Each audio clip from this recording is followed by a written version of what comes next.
Y este podcast llega a ustedes gracias a mis aliados de Harina Pan, porque no hay nada más rico y sobre todo que te haga feliz que comerse una arepa con harina pan.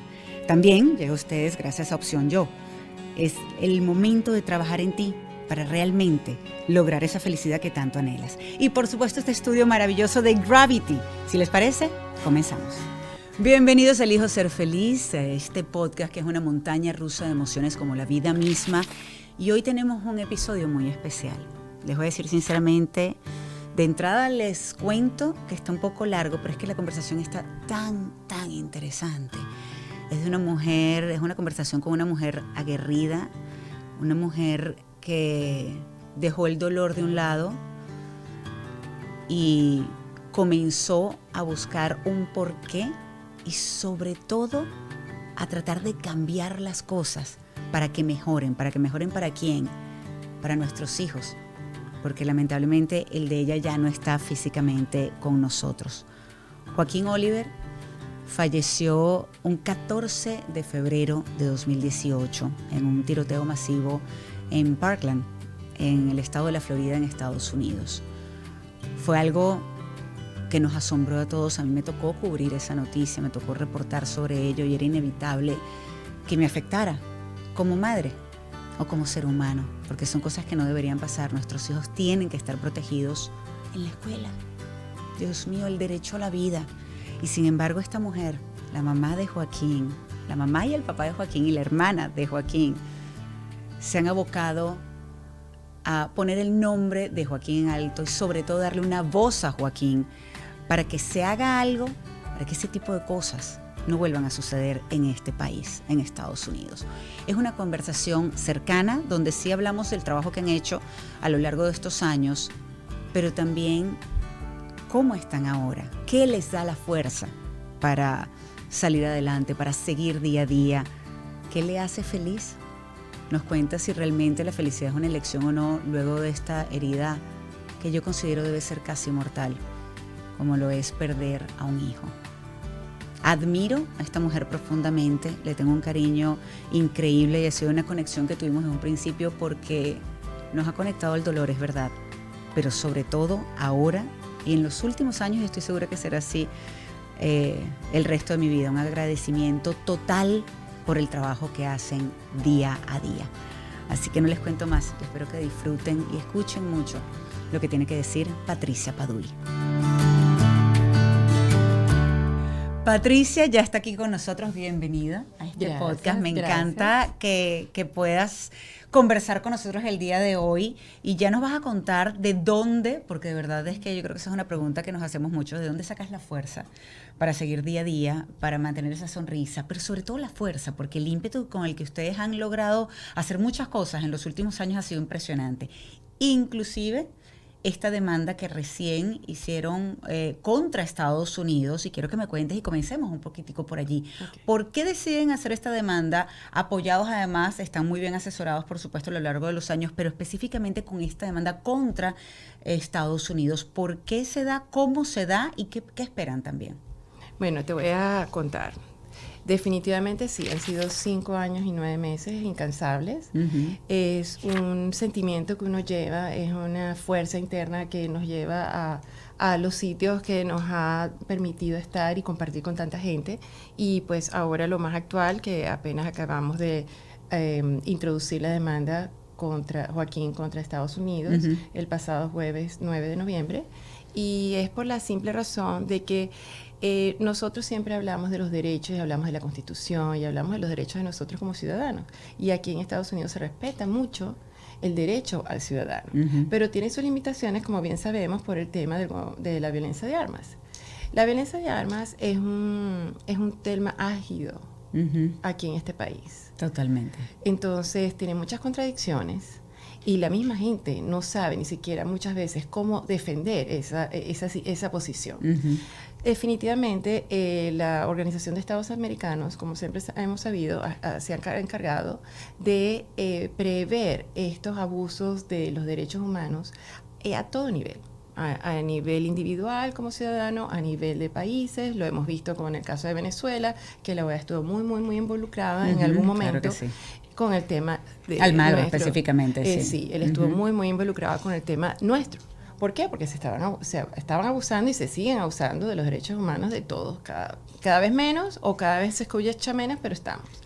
En conclusión, bueno, decidimos que durante todo este año estuvimos trabajando con un grupo de abogados, un profesor de la Universidad de Washington, George Washington University, y con este abogado, John Lowy, que estuvo 20 años trabajando con la organización de Brady, que es una organización que ha estado muy involucrada desde, si recordamos un poco hacia atrás, desde el atentado que sufrió Ronald Reagan, y que Brady murió a causa de esa herida que sufrió ese día del atentado. Bueno, por lo tanto, este parte de abogados nos dieron toda la asesoría legal y ellos se apoyaron mucho con un grupo de estudiantes. Ellos hacen clínicas dentro de la universidad y ellos estaban muy motivados. Cuando nos llegó esta propuesta y además con todo el tráfico de armas que hay entre Estados Unidos y México, bueno, poniéndolo todo junto, decidimos que era el paso adecuado a tomar. Anteriormente, la Organización de Estados Americanos siempre se ha promulgado con todos los crímenes que suceden, todas las masacres que suceden en este país, casi que a diario. Pero nunca, desde los récords que nosotros manejamos, nunca ha tenido un precedente como tal que una familia civil se decida mover hacia adelante exigiendo el derecho humano de la vida de Joaquín que no se le concedió. Y sobre todo eso, y para que entiendan un poquito, porque esta demanda sencillamente, y lo que alega y lo que dice, es que en este caso el gobierno de Estados Unidos puso por encima de la vida de un ciudadano, o de Joaquín, para ser más específico, puso la segunda enmienda, y nada puede estar por encima del derecho a la vida de una persona. Te pregunto, ¿hay otras familias que se unieron quizás o que puedan de ahora en adelante entonces tomar la misma medida? Porque hay que recordar que pues la muerte de Joaquín fue trágica, fue terrible, pero tristemente no ha sido la única. No solo en Parkland, sino que se han seguido repitiendo los tiroteos masivos en las escuelas, cosa que es un horror. ¿Mantienes contacto con algunas de las familias, por ejemplo, de Parkland, que también fueron víctimas de esta masacre? ¿Piensan hacer algo parecido? Mira, sí. En principio se decidió que teníamos que dar nosotros el paso hacia adelante, ¿no? Pero sí está abierta una petición en la cual la gente va a firmar y en la cual la gente puede unirse, porque como tú bien dices, además de Parkland, han habido muchos tiroteos posteriores y anteriores, en donde no se han podido o no se les había propuesto una situación como esta. Entonces esto abre la puerta para que todas estas miles de familias de las que somos víctimas de la pérdida de un ser querido por la violencia de armas tengan la oportunidad de hacer lo mismo. Ahora, Patricia, ustedes la lucha que han tenido ha sido incansable. Por eso digo lo de la fuerza. Y les quiero contar algo, además a nivel muy personal, creo que nunca lo había dicho, y es que cuando fallece Joaquín, yo creo que todos nos sentimos afectados y es un horror que decimos, Dios mío, es impensable lo que ustedes tuvieron que vivir. Pero esto fue un 14 de febrero de 2018 y yo en abril, a principios de abril, me tocó enfrentar la pérdida de quien fue mi compañero, esposo, padre de mis hijos. Estuvimos juntos por cerca de 26 años. Poco tiempo después, yo me encontré con esta mujer en un evento de Tarbay, recuerdo, y a mí me impactó, me impresionó la fuerza, la entereza que mostraste en ese momento y el apoyo que me dio a mí, de verdad, muy necesitado en ese momento, y así como pues todos los días, pero en ese día yo recuerdo que me fui y yo me monté en el carro y lloraba porque yo decía, Dios mío, de verdad dame la fuerza, aunque sea un poquitito que tiene Patricia. ¿De dónde la sacas? ¿Cómo has podido seguir el día a día luego de la pérdida de un hijo? Que yo hablo siempre que tiene que ser una herida casi mortal. Sí, es una herida casi mortal porque lamentablemente un hijo, tú puedes tener 5 hijos, 3 hijos, 2 hijos. Y un hijo que tiene un puesto. Totalmente, claro. En tu vida. Nada reemplaza a Nadie otro. Reemplaza a nadie, y mucho menos entre hermanos. Nosotros nos dedicamos enteramente a nuestros hijos una vez que decidimos ser madres. Así es. Entonces, esta fuerza viene de Joaquín. Joaquín no ha dejado de tener esa energía y ese carácter, esa personalidad fuerte de demandar, de exigir y de insistir y de empujar, y eso es lo que yo siento. Hay momentos que, por supuesto, estoy cansadísima, le digo, claro, por favor, mi puta, dame un break. Necesito dormir bien este fin de semana, porque si yo durmiera perfectamente bien, yo de repente estuviera 100% en mi capacidad. Pero, por supuesto, sí te soy sincera, claro que me canso y claro, mira, yo llegué el domingo de hace 2 semanas de estar entre Nueva York, Washington, Nueva York. Uh-huh. Y eso es ir a hacer cosas, y claro, y son como, todas son relacionadas con lo mismo. Es un cansancio distinto al cansancio físico que tú normalmente tuvieras cuando vas de trabajo. Totalmente, claro, porque se suma la parte emocional.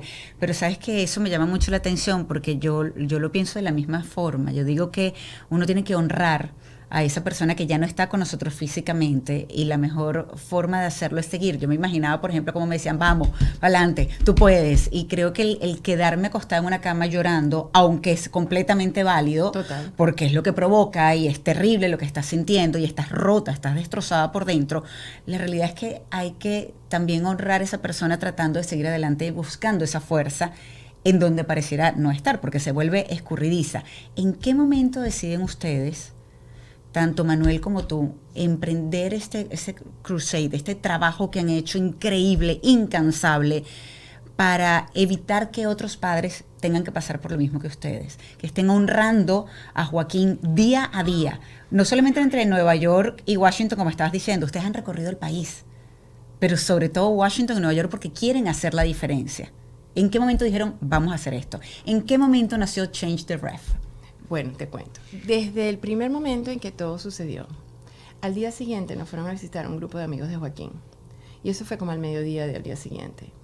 Y ellos llegan, por supuesto, absolutamente devastados, claro, porque cada uno pierde a un ser querido de diferente forma. Uh-huh. Ellos eran sus amigos, y tú sabes cómo son los niños, que se la pasan todo el tiempo hablando, texteando, comunicados, uh-huh, hasta más que uno, porque uno no anda conectado con el teléfono. Uno cuando llega a la casa se comunica cuando es uh-huh, necesario, pero ellos viven constantemente en eso. A mí, por supuesto, estaba yo absolutamente quebrantada, no entendiendo que de verdad yo estaba hablando de lo que estaba hablando, y lo primero que yo le dije a esos niños fue, mira, a nosotros nos quitaron a Joaquín en la calle, y en la calle es donde vamos a estar. Y vamos a tener tiempo de llorar.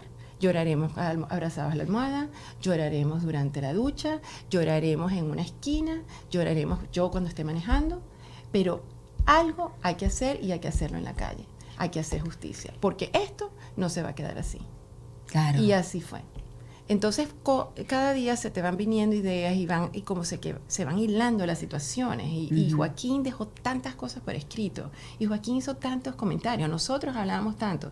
De verdad, yo me puedo llenar de satisfacción en decir que nosotros fuimos una familia que abierta en todo el estilo de la palabra, en todo el sentido de la palabra. Nosotros nos comunicábamos absolutamente de todo sin ningún tipo de prejuicio. Éramos abiertos para que ellos se sintieran cómodos, así fuera algo bueno o algo malo que ellos nos tuvieran que decir, pero se sentían cómodos en decirlo, porque no íbamos a tener la actitud de brincar en manera negativa, horrible. Mira, entonces este es el final del mundo. No, uh-huh, no, vamos a conversar y vamos a tratar de ver cómo resolvemos, ¿no?, lo que fuera esta situación, claro, en el momento. Y eso ha sido lo que ha sido hasta hoy. Es esa misma actitud que Patricia y Manuel tuvieron siempre, como seres individuales, como padres, y ahora, como siempre, seguimos siendo los papás de Joaquín como somos los papás de Andrea, y estamos allí al pie del cañón por los dos. Y me gusta porque ustedes han mantenido siempre que Joaquín tiene una voz, y la va a seguir teniendo, y se ha hecho sentir a lo largo de estos años, y ha sido impresionante lo que han logrado. Por ejemplo, se ha sentido tanto que por primera vez se abrió una oficina en Washington precisamente para investigar, al menos que haya algo, un lugar. Sí, es verdad, hay mucha burocracia alrededor, pero han seguido buscando ese cambio. A mí me gusta mucho algo que es de Change the Ref, que es ser el cambio que quieres ver. Sí, porque tú tienes que ser partícipe, porque es muy fácil, y yo tengo tantos comentarios a veces que me hacen de que, ¿y qué pasa con el tráfico de niños? ¿Y qué pasa con el tráfico de fentanilo? Y bueno, ¿y por qué no lo haces tú? Pues? Exactamente. Porque qué bueno es tener voz y mandar, y por qué no tomas tú las armas y tomas actúa. Claro, utiliza tu voz y lo que opinas y vamos a trabajar por lo eso. Que yo quiero hacer y lo que yo creo que es correcto hacer. Pero hay muchas problemáticas en todo el país que hay que ocuparse. Que si todos tuviéramos un espacio, dedicáramos un espacio de nuestro tiempo a dedicarlo a tantos problemas que tú puedes tener, tanto a nivel local, porque o sea, puede ser tu comunidad más cercana, como a nivel estado, como a nivel federal, estaríamos en otra historia. No, estuviéramos muchísimo mejor. ¿Sabes qué?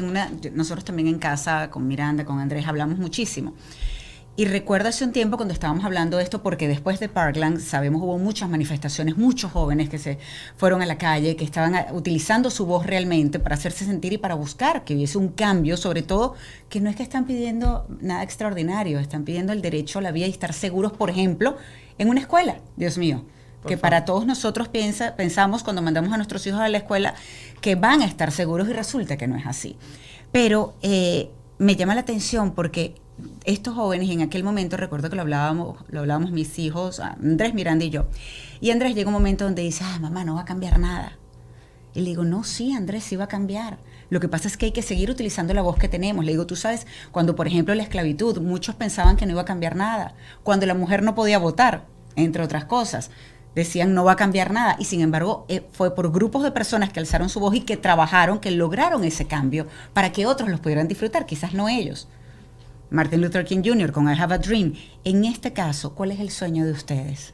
Mira, el sueño de nosotros como padres y como partes de una comunidad, porque de verdad uno lamentablemente sigue conociendo a familias y a personas que han perdido seres queridos de las maneras más dramáticas, y realmente uno lo que quiere de todo corazón es poder tener vida, de que ese paso hacia adelante que queremos, por ejemplo, de que se bloqueen las armas de guerra en la calle. ¿Qué necesidad hay de eso? Eso se ayudaría muchísimo. Es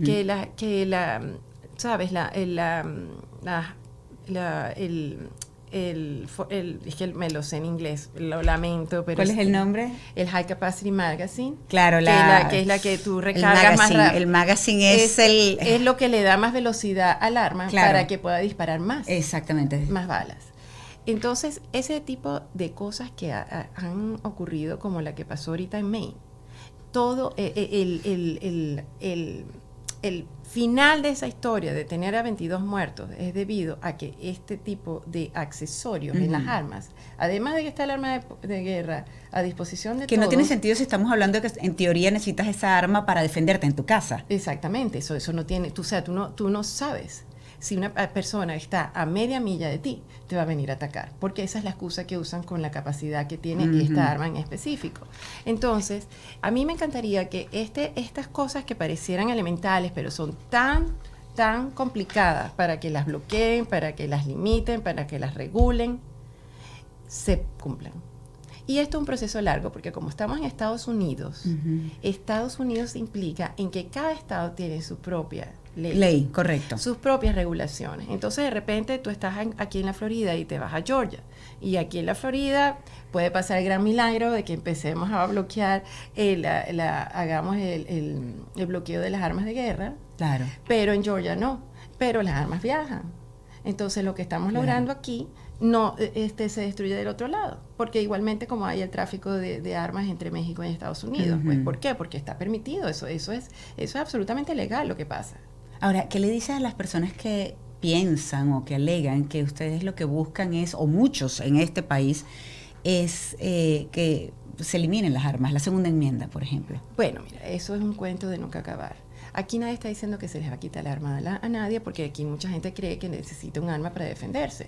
Ok, tenga su arma para defenderse. Tú no necesitas una R-15 para defenderte. Correcto. Tú puedes tener un revólver, una de capacidad mucho menor, que te va a servir para defenderte en aquel caso de que tengas que usarla. Y que la tengas en un lugar seguro, en una caja de seguridad para armas. Claro, porque hay tantos accidentes de niños en sus hogares, donde lamentablemente agarran un arma y terminan en emergencia y terminan tristemente también pues falleciendo producto de eso, que no tienen el debido cuidado de esas armas en casa, los padres. Entonces, la irresponsabilidad, eso es una irresponsabilidad. Es una que hay que irresponsabilidad. llevarlos a todos a la cárcel, es que hay que ser extremistas, sí hay que hacerlo. Entonces, ese tipo de cosas que parecieran que son obvias y que son de verdad de sentido común, no son. Pero sabes que a mí, por ejemplo, me llama la atención el NRA, la que es la Asociación Nacional de Armas de Estados Unidos. Dice que el control de armas no va a servir porque los criminales no siguen las leyes y por ende no van a seguir las leyes de control de armas. Hablan de lo que los criminales las obtienen también a través de los canales ilegales, es decir, para ellos el control de armas no serviría de nada. Y sin embargo yo me pregunto, como madre de dos jóvenes acá, por ejemplo, hay controles, mis hijos tuvieron, y yo tuve que presentar un examen para poder tener una licencia de conducir, para poder manejar un auto. Mis hijos con 18 años no podían, y Miranda, por ejemplo, que tiene 18 años, y Andrés, que tiene 20, ninguno de los dos puede comprar un ticket de lotería. Tienen que ser mayor de 21 años. Ninguno de los dos puede comprar alcohol o inclusive un cigarrillo, pero pueden comprar un arma. Exactamente. Por eso te Entonces digo que no tiene sentido que para unas cosas, si en teoría tiene que haber controles y funcionan las leyes, pero para algo, imagínate, por supuesto letal como un arma, no lo haya. Por eso te digo que cuando el NRA se dirige a uno diciéndole que eso es un absurdo, ¿verdad? Porque en pocas palabras lo que ellos quieren decir es que no tiene sentido que tú regules ningún arma porque las criminales van a obtenerla por otro lado. Usualmente en todos los países del mundo las armas están reguladas y las obtienen aquellas otras personas, tendrán que pagar mucho dinero para ir al mercado negro y obtenerlas. Eso pasa, no lo estoy excusando, pero eso sí es una situación. Pero se limita. Aquí no, aquí tú vas libremente a un gun show, libremente. Mira, yo te digo, Manuel, mi esposo, estuvo cuando ganó Biden, antes del 20 de enero de 2020, ¿no? Sí, ¿cuándo estaba? Estamos en 2023 exactamente. En 2020. Sí. Antes del 20 de enero, él fue a hacer gun show y se puso una camarita en su chaqueta.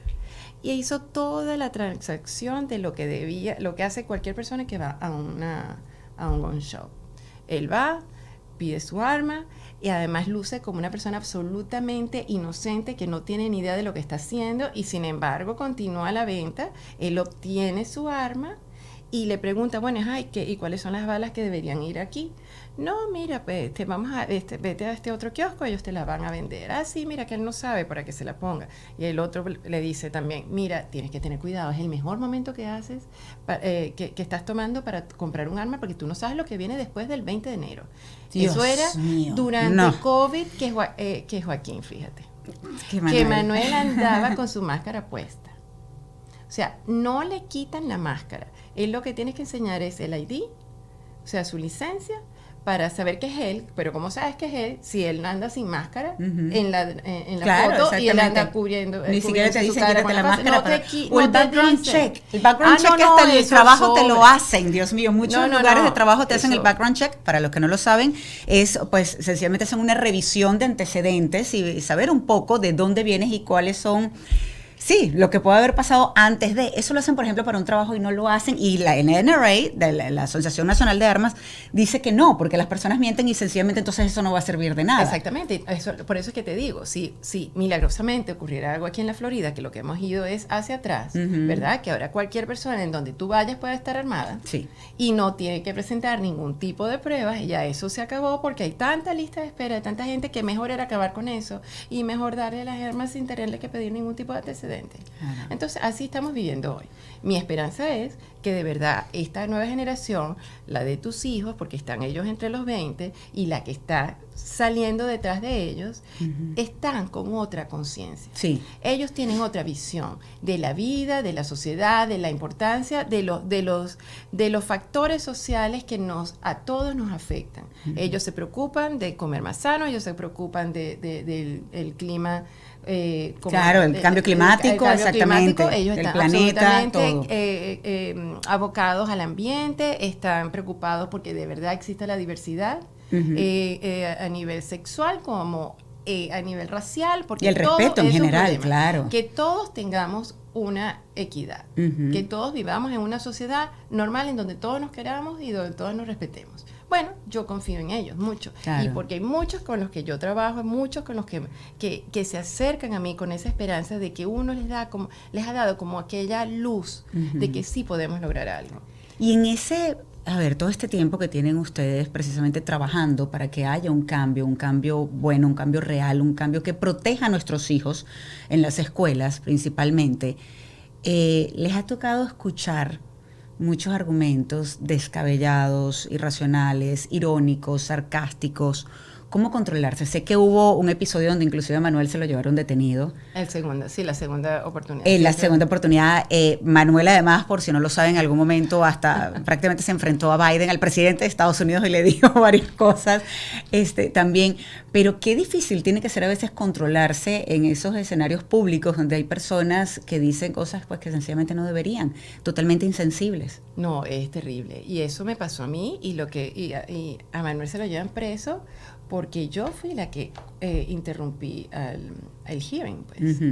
Sí, una audiencia sobre armas, si no me equivoco. La audiencia era sobre armas y entonces en ese momento el que lideraba la audiencia se dirige y entre otras cosas que dice es que las armas viajan de Estados Unidos a México y que los mexicanos, pues nosotros corremos peligro porque estos mexicanos están todos armados y que cómo vamos a hacer, tenemos que bloquear más la frontera, ¿verdad? Y entonces yo agarro y no me aguanto. Y creo de verdad que eso me pasó porque el año pasado tuve que tener 3 meses callada la boca durante el juicio de Joaquín. Claro, que fue muy fuerte también lo del juicio. Y que tú tienes que tener un control absolutamente de todas tus expresiones, de todos tus sentimientos, de todos tus gestos, todo, porque si no te pueden... Claro, estás escuchando de todo allí además y tienes que ver. Y es provocativo. Entonces llega esta situación en la que este señor hace este comentario y yo agarro y le digo, no lo pude contener. Y le dije, ¿y usted va a decir de dónde salen las armas que los mexicanos están usando? ¿Usted va a decir de dónde viajan? Me sacan a esta mujer inmediatamente. Dios. Y después Manuel dice, ¿por qué la va a sacar? Si no hubo ningún warning. Y me lo sacas a él también. Y entonces aquí nos fuimos todos y aquello se fue, bueno, todo lo que se vio en las noticias, eso fue todo un show, fue un abuso de poder, comparando... De poder, sobre todo. De poder, porque ese señor está ahí sentado, guapo y apoyado, ante una audiencia que lo está escuchando y que se supone que lo tiene que respetar, pero se supone que si tú estás en audiencia, ellos te dan unas reglas antes de tú entrar. Y no lo hicieron. Oh. Ok, yo me puedo agarrar de eso y te lo estoy comentando aquí ahorita. Yo sé que eso es incorrecto porque yo estuve durante el juicio que tú no puedes hablar. Tienes que quedarte allí callada. Perfecto, yo creo que eso me traicionó. Me traicionó la mente, me traicionó porque eso fue una cosa que fue impulsiva totalmente. Pero bueno.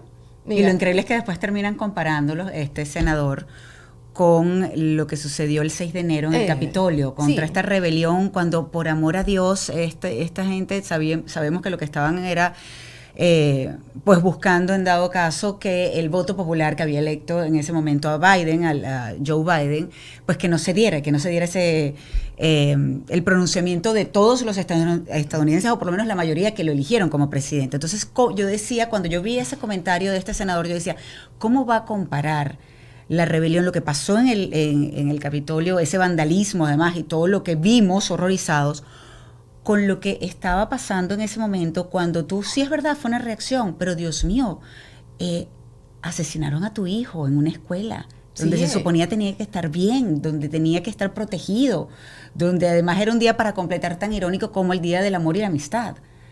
¿Cómo podía comparar este hombre eso? Pero yo imagino que también tú has tenido que lograr de alguna manera, y no sé cómo, ir también poniendo de lado, entendiendo que estos sentimientos y esas reacciones y porque tiene que dar mucha indignación e inclusive odio, pues no te hacen bien, pero qué difícil es controlar cuando ves cosas como esas. Totalmente, por eso que te digo que yo creo que eso fue motivado a esa carga que yo cargaba desde hace un año sobre el juicio, en que yo tuve que estar absolutamente callada y que sentía que abusaban de verdad. O sea, el grupo de abogados defensores estaba abusando de los sentimientos de todos nosotros, porque hacían cosas provocadoras como para que uno tuviera que alzarse o tuviera que expresarse o manejar las manos. Yo que hablo tanto con las manos y había que respirar, porque si no te iba a decir, mira, no, esto aquí no seguimos, pues, el juicio se cancela.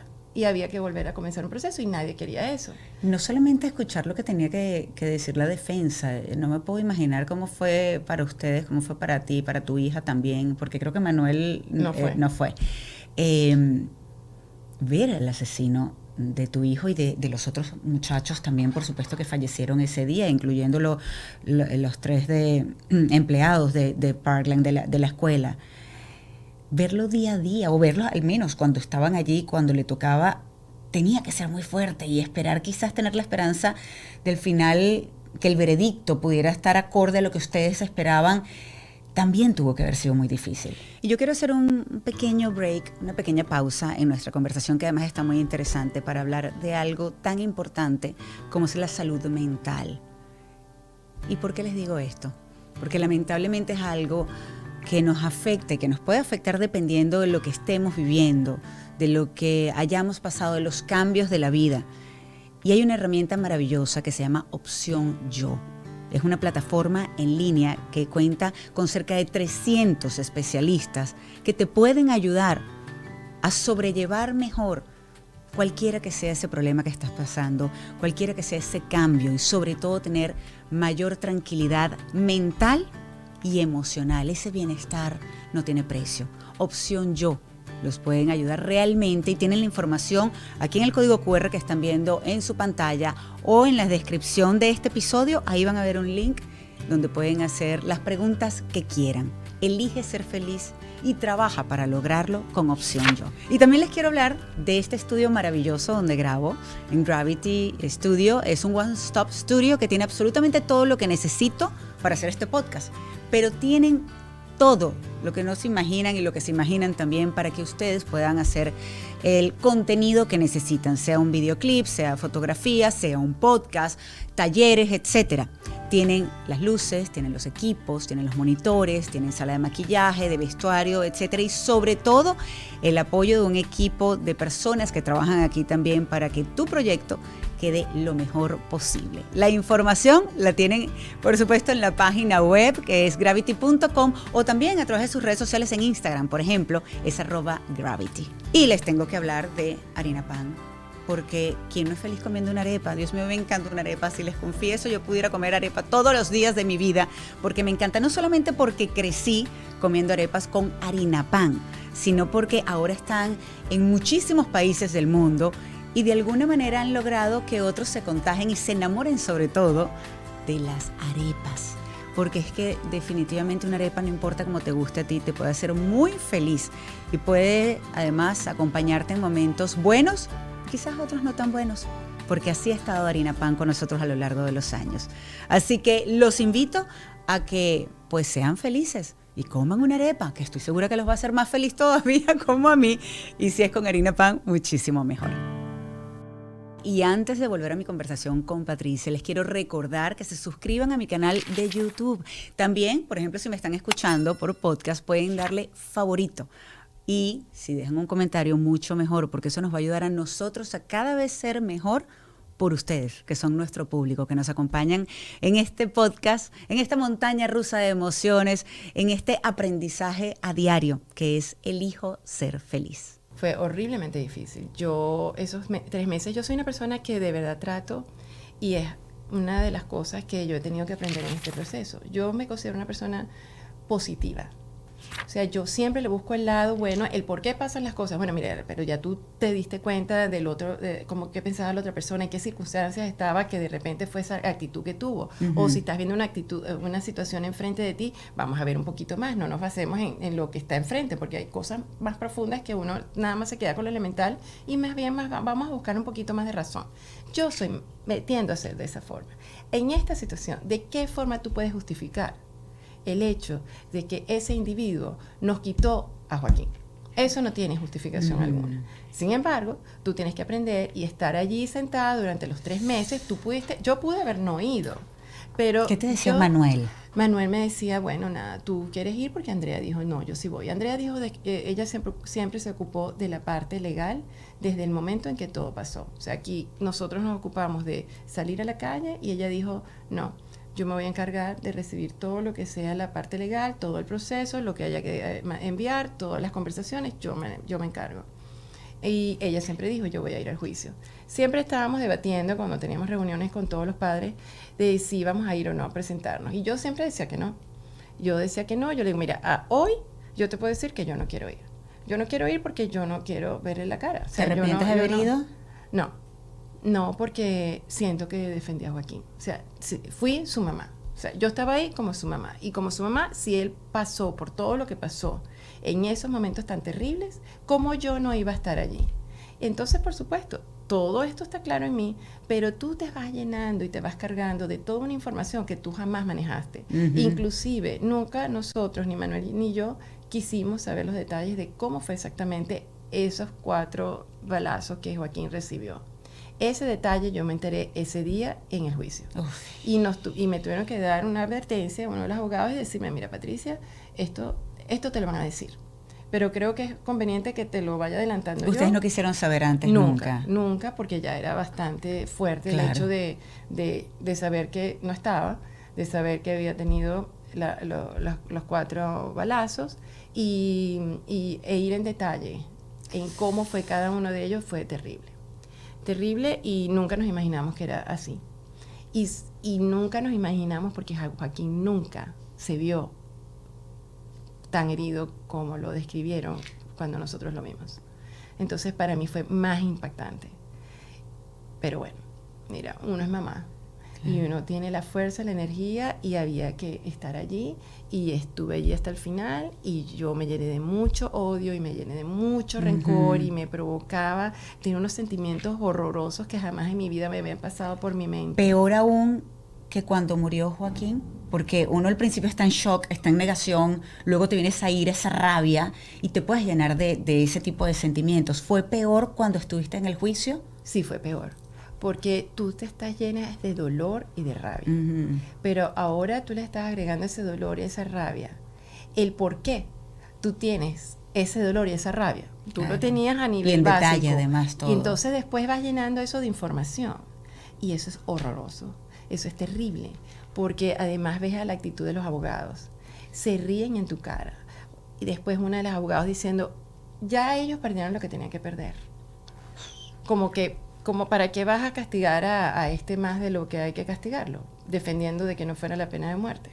Si ya ellos, y nos señalaba a todos así, sin vernos, sino nada más con el dedo, eso me dio tanta indignación. Tú sabes que a mí me impresiona, cada vez que yo veo actitudes como esa, o las escucho, o por ejemplo lo que estábamos hablando de estos senadores, yo digo, Dios mío, ojalá que nunca tenga que pasar ni siquiera por nada parecido, o de repente hay como el diablito que te dice, ojalá que sí, para que se den cuenta y realmente sufran lo que están sufriendo tantos padres. Y después digo, no, porque uno es mejor ser humano que eso. Exacto. Pero qué duro, porque, por ejemplo, bueno, N cantidad de tiroteos que hemos visto lamentablemente a lo largo de los últimos años. Bueno, Sandy Hook, donde había personas inclusive que llegaban a decir que eso no había pasado, que eso era mentira. Y uno se indigna sin ser padre de esos niños, pero cuando uno es padre, y yo creo que sin serlo, pues te tienes que indignar. Totalmente. Uvalde también, más recientemente, así tantos tiroteos, que es terrible. Y uno dice, Dios mío, ya va, uno trata de pelear con esos sentimientos tan oscuros, tan negros, porque terminas llenándote de un odio y una rabia con toda la razón. Pero a la única que le hace daño es a ti. Totalmente. Entonces yo tenía que dejar eso allí. O sea, yo digo, esta gente me está llenando de toda esta cantidad de sentimientos negativos, de odio, de querer hacer las 1001 maldades que me pasaron por la cabeza, por mi cuerpo, que jamás en mi vida me había pasado. Yo salí de allí y me iba a hacer reiki, y me iba a hacer masaje, y me iba a que las energías me las acomodaran, porque de verdad me enfermó. No, lógico. Yo me enfermé. Y yo la única forma que encontré en dejar eso y cerrar ese capítulo fue el día que nos tocó a nosotros hablar finalmente en los argumentos finales, cuando estás en el cierre, que fue cada uno de nosotros tuvo la oportunidad, y fue cuando Manuel fue. Pero cuando me tocó a mí, Manuel se estaba yendo para Nueva York porque iba a tener una entrevista con CNN sobre los argumentos, pero él no iba a hacer nada. Y él me dice, bueno, ¿y cuándo te toca a ti? Me llama, y yo casualmente, yo nunca atiendo el teléfono porque no puedes atender en la corte, claro, el teléfono. Entonces yo le digo, no, ya vengo, tranquilo. Porque lo que he oído hasta ahora no me gusta nada. Tú sabes que Manuel es un poquito más, tiene su estilo. Sí, pues. Sí, tiene su estilo, exactamente, lo hemos visto. Entonces yo le digo, tranquilo, que voy yo. Entonces, bueno, me tocó mi turno. Y no me importó porque yo lo que hice fue sacarme todo lo que ellos me habían puesto dentro de mí, yo se los saqué y se los dije y me dirigí a cada uno de ellos y me sentí satisfecha en poder decirles, finalmente los tengo de frente y ya les puedo hablar. Y ahora me van a escuchar.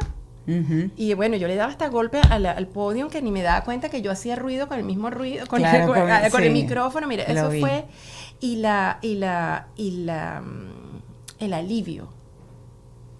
alivio que yo sentí.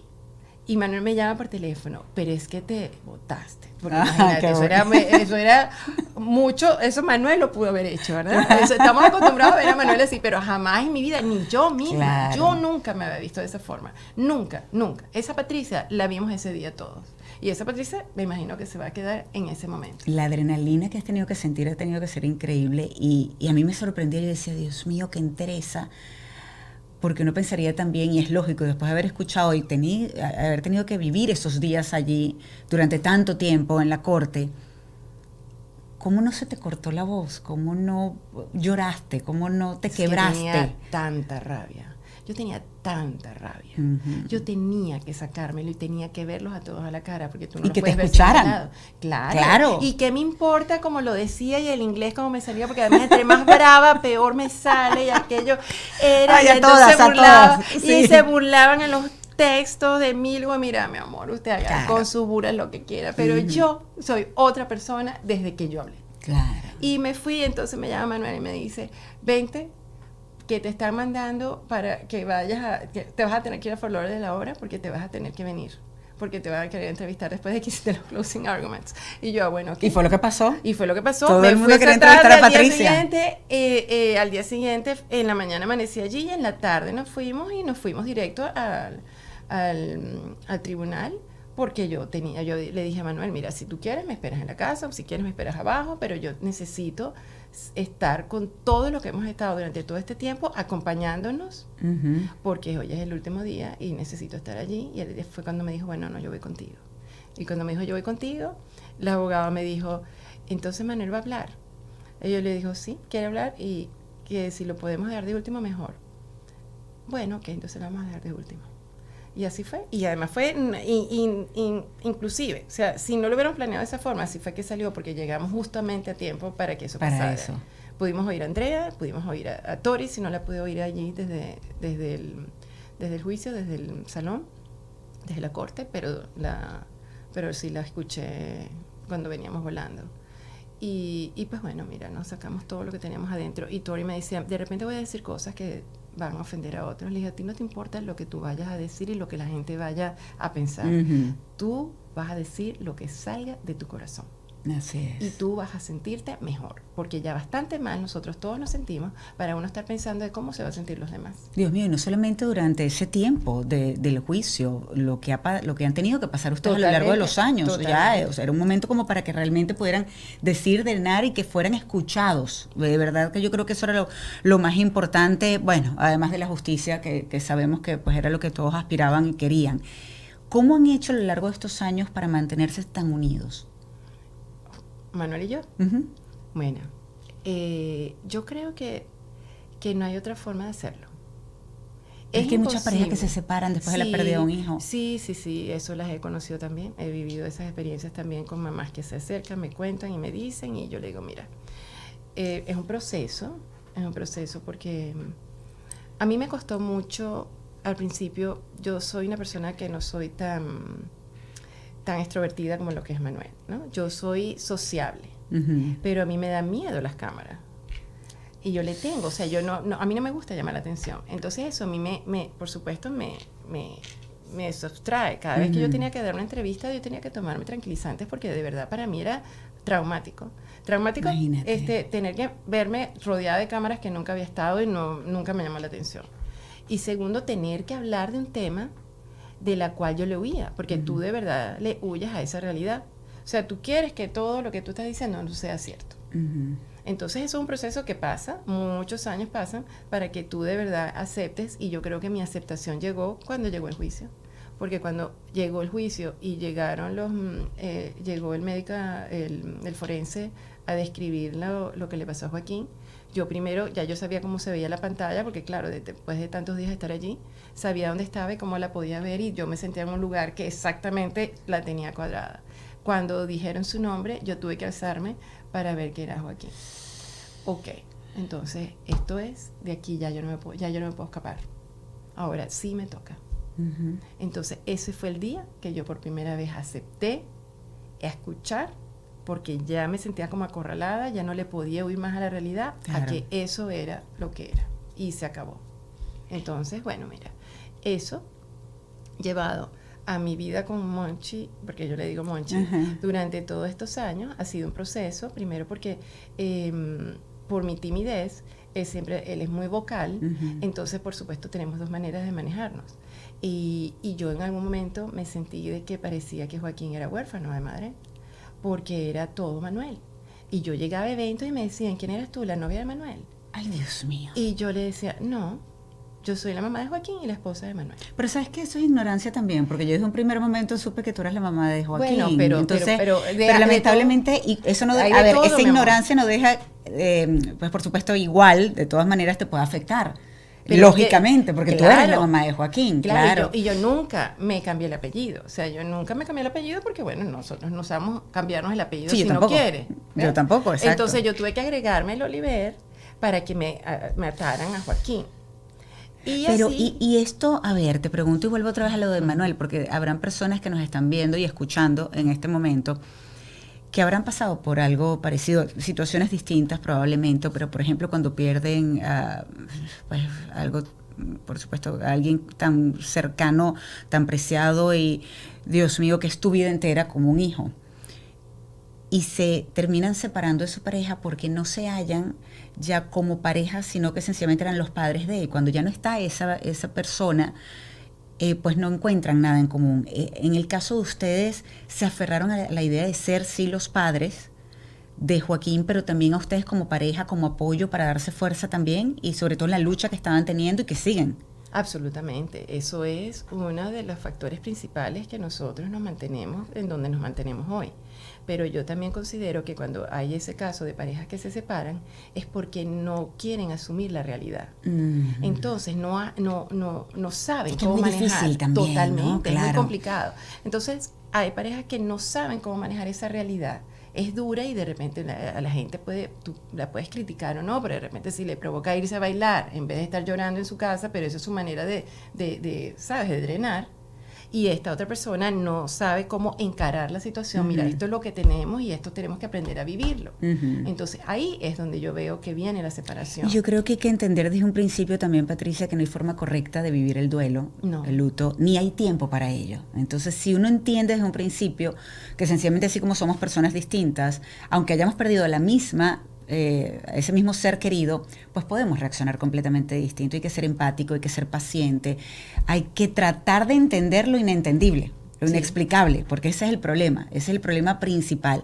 Ya después que ha pasado este tiempo, ¿en algún momento te has preguntado o crees que hay un bien mayor después de lo que pasó con Joaquín? Mira, tú sabes que yo soy muy espiritual. Uh-huh, lo sé, por eso te pregunto. Eso es lo que a mí me ha mantenido, yo creo, de la forma que he estado hasta hoy, ¿no? Y sí pienso que Joaquín es una persona que está absolutamente presente. Uh-huh. Su energía es absolutamente fuerte y eso a mí en lo personal me ayuda a que yo pienso en Joaquín y a mí me hace sonreír. Uh-huh. Y yo sé que él le da risa, de que a mí me dé risa, de que yo pienso en él y me da risa, ¿ves? Sí. Porque él lo hace a propósito. Claro. Él lo hace a propósito. Y yo tengo la gran suerte de tener una persona que me ayuda a estar en contacto con él. Y eso yo lo aprecio y lo valoro y yo voy a hacer cualquier cosa y voy a utilizar cualquier herramienta que me permita estar cerca de Joaquín. Cuando todo pasa, yo me dediqué a saber cómo se vive en el cielo. Yo me conozco, yo estoy aquí, yo estoy afrontando mi proceso de dolor, a ver cómo lo manejo. ¿Cómo se vive en el cielo? Y yo quise entender cómo se vive en el cielo. Entonces, bueno, tú sabes, hay muchos libros, de entre tantas cosas que a uno le regalan. Sí. A nosotros nos regalaron una infinidad de libros y todos eran mucho del duelo, ¿no? Y muchos otros eran sobre cómo se vive en el cielo, o sea, cómo es aquello allá en la eternidad. Entonces tú tienes que llegar allá, tú llegas allá y pasas por un proceso en donde te recibe alguien, como un San Pedro, dicen a veces que es el que tiene la llave del cielo. Sí, como un mentor, el que te da la bienvenida, o si es un familiar cercano. Un familiar cercano, a veces que dicen eso también, correcto. Te da la bienvenida. Y entonces, pero siempre vas a tener tu mentor, que te va a ir ayudando a pasar como etapas dentro del cielo. Entonces, por eso dice que pasan, no sé si has escuchado los túneles de luz. Entonces, tú para ir pasando de túnel en túnel, tú tienes que tener ciertos conocimientos para que tú vayas entendiendo, me imagino, qué es lo que va viniendo después y cómo te vas a manejar en todos esos espacios. Y eso a mí me encanta. Yo sé que Joaquín tiene una vida ya y yo a Joaquín le digo, bueno, ¿cuándo me vas a decir eso qué te da tranquilidad, haciendo? ¿Verdad? También Total, saber que está bien. Claro, sí. No. Yo sé que él está bien y sé que está comiendo mejor porque él es un niño súper picky y pues tiene 23 años y ha aprendido a comer, ahora come más frutas, come más verduras. Me da risa porque cuando él me manda todas las notas que me manda, él me manda música, me manda, tú sabes, comentarios y cosas que, por ejemplo, yendo al proceso que estamos haciendo con la demanda, tenía unas notas y se las recordé a mi amiga Linda, que es la que me mantiene en contacto con Joaquín. Y yo me acordaba que Joaquín había hablado del Pursuit of Happiness. Y le digo a Linda, yo me acuerdo que Joaquín... En busca de la felicidad, para los que no hablan inglés. Me habló, yo me acuerdo de una de las notas que hablaba sobre la búsqueda de la felicidad. Y ella me dice, yo también. Y empezó a buscar. Y Joaquín mandó esa nota el 22 de octubre de 2018. Dios mío, y hablaba de los derechos humanos, y hablaba tú sabes, de conseguir la felicidad y de cómo estar en un mejor país y cómo vivir mejor y en amor, porque él siempre habla de mucho amor. Y una de las otras notas, de tantas notas que recibí y que me llenaron de verdad el corazón, aunque con tanto dolor, porque fue uno de los momentos importantes de la vida de Joaquín, que era su graduación del colegio. Claro. O sea, Joaquín añoraba ese momento. Joaquín era un niño que súper rebelde, y yo le decía, bueno, mira, tú puedes ser muy inteligente, pero las tareas no se hacen solas. Esa es mi pelea, pregúntame, esa es mi pelea. Entonces, mi amor, sobre todo con Miranda Andrés también antes. Te lo juro, entonces tú puedes ser súper inteligente, tú puedes tener una oreja con tus amigos, claro, la otra oreja con el profesor, le puedes probar 1000 veces de que ella te pregunte y tú sabes lo que te está diciendo, o sea, increíble. Pero realmente ellos necesitan ver cosas en papel. Y ya estamos en el último año. Entonces, si tú no lo haces ahorita, ya se acabó, mi amor. Es como dice Elvis, it's now or never. Exacto, es ahora o nunca. Bueno, y así fue. Ese primer trimestre, que gracias a Dios lo vivimos intensamente, él estaba súper ansioso. Él se enfermaba, o sea, estaba psicosomático. Cualquier cosa le pasaba, era de la ansiedad que tenía de no poder lograr lo que era graduarse.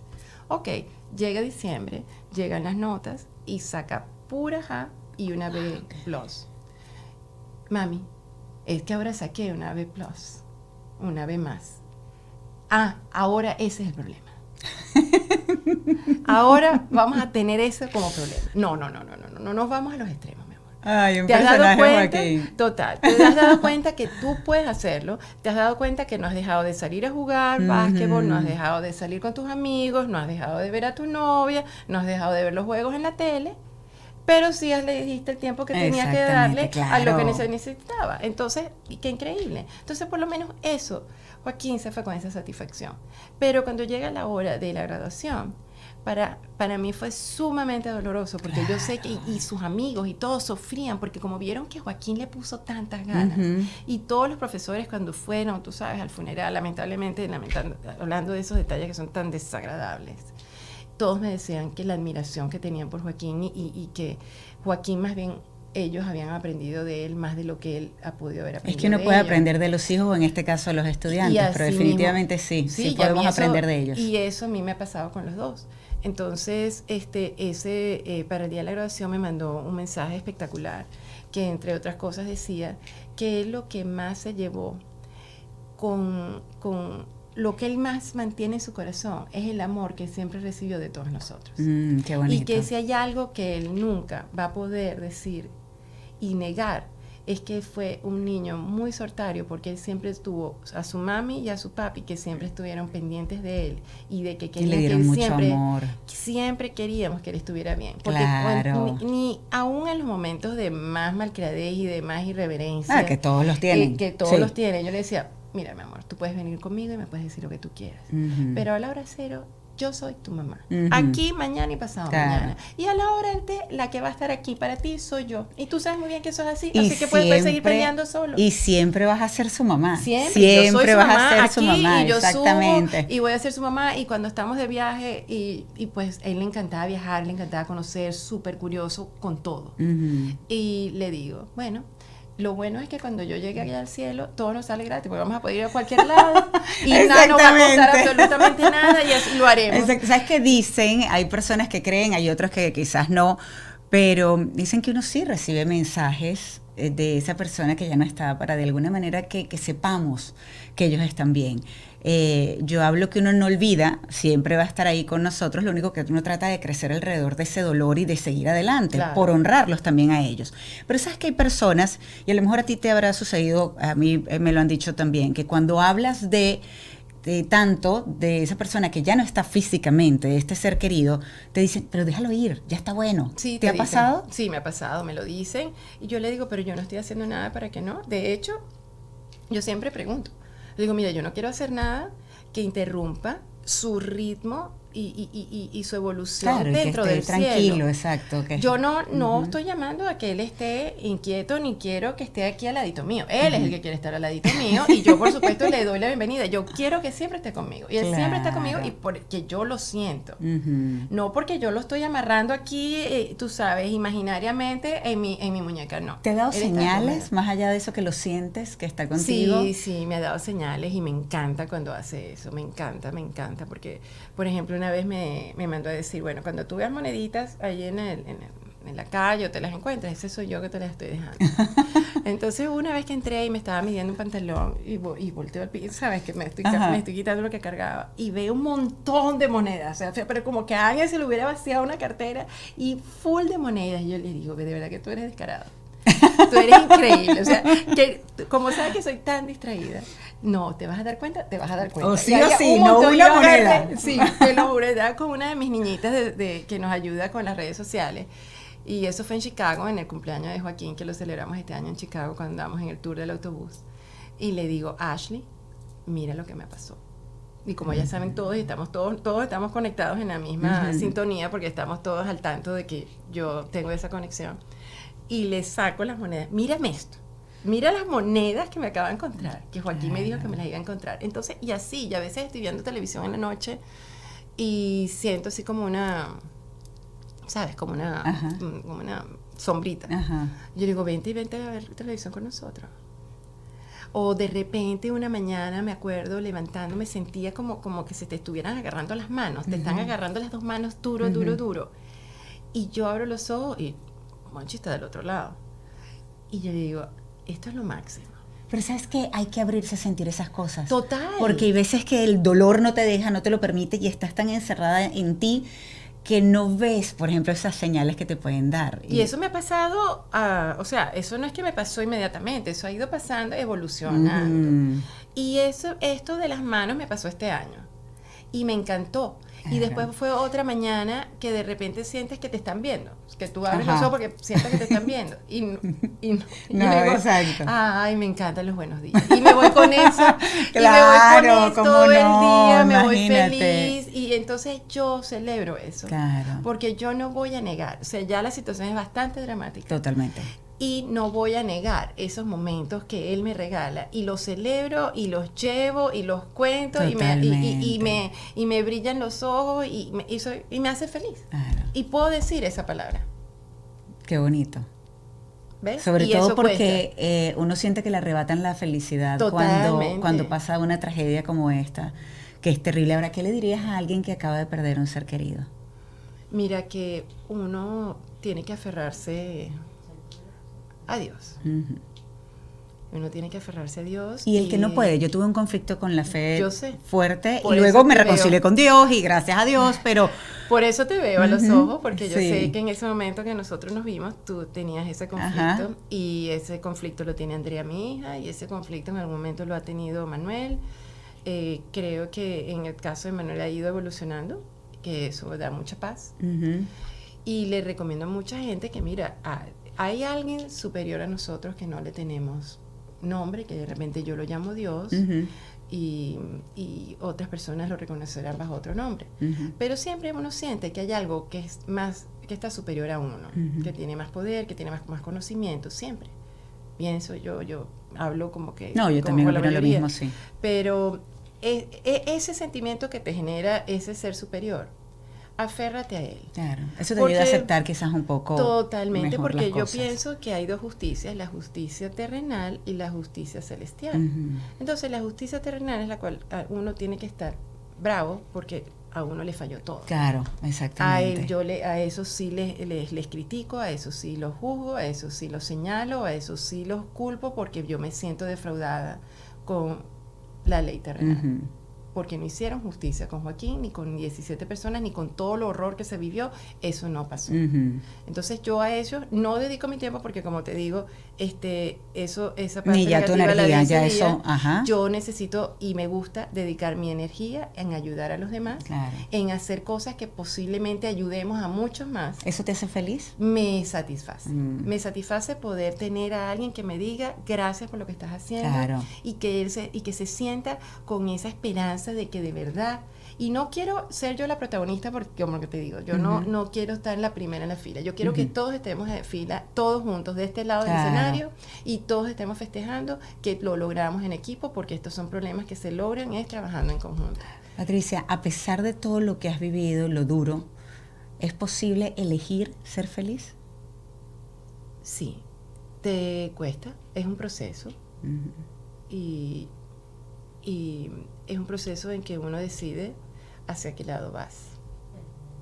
Y pienso que es un lado en el que uno debería considerar, porque te va a dar salud y te va a dar estabilidad.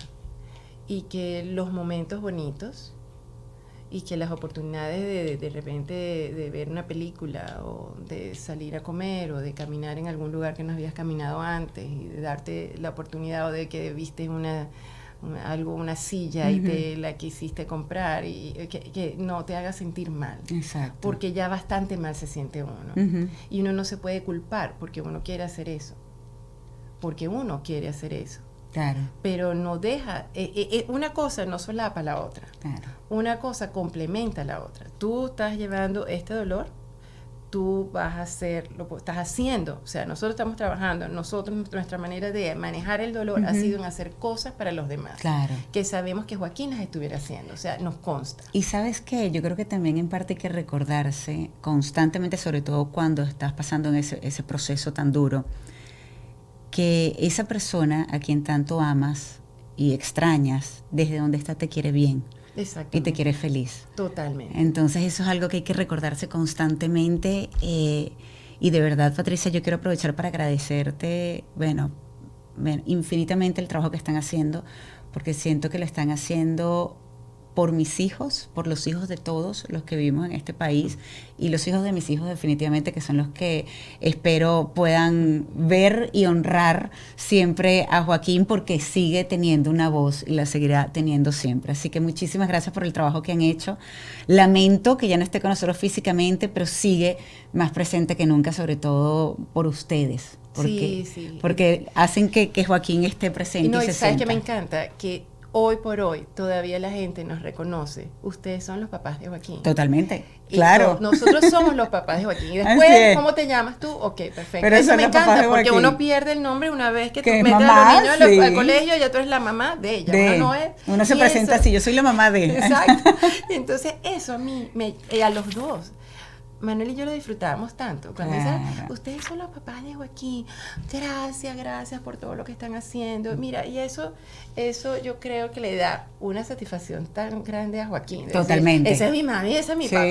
¿Entiendes? Entonces, que les llena de orgullo. Exacto, entonces no, eso me Patricia, encanta. Qué belleza, de verdad. Muchísimas gracias. Ustedes han escuchado un testimonio increíble de Patricia. Espero que les haya ayudado y que de alguna manera también puedan ayudar a otras personas y sigan regando la voz. Este trabajo increíble que está haciendo Patricia, Manuel y bueno, tu hija también que se ha abocado también a darle esa voz, así como ustedes dos, a Joaquín. Muchísimas gracias, Patricia. señor. Yo me despido de usted, les mando un beso y a ella le voy a dar un abrazo porque es que por Dios te tengo que dar un abrazo. Mil sí. gracias. No, mi niña, claro que sí. Y muchísimas gracias a mis aliados y amigos por ayudarme a hacer posible este podcast. ¿Quiénes son ellos? Gravity, Harina Pan, Opción Yo. En la producción, Lila Alvarado y Rebeca Herrera, pero también en la edición está La Colmena Films, en manos de Carlos Enríquez.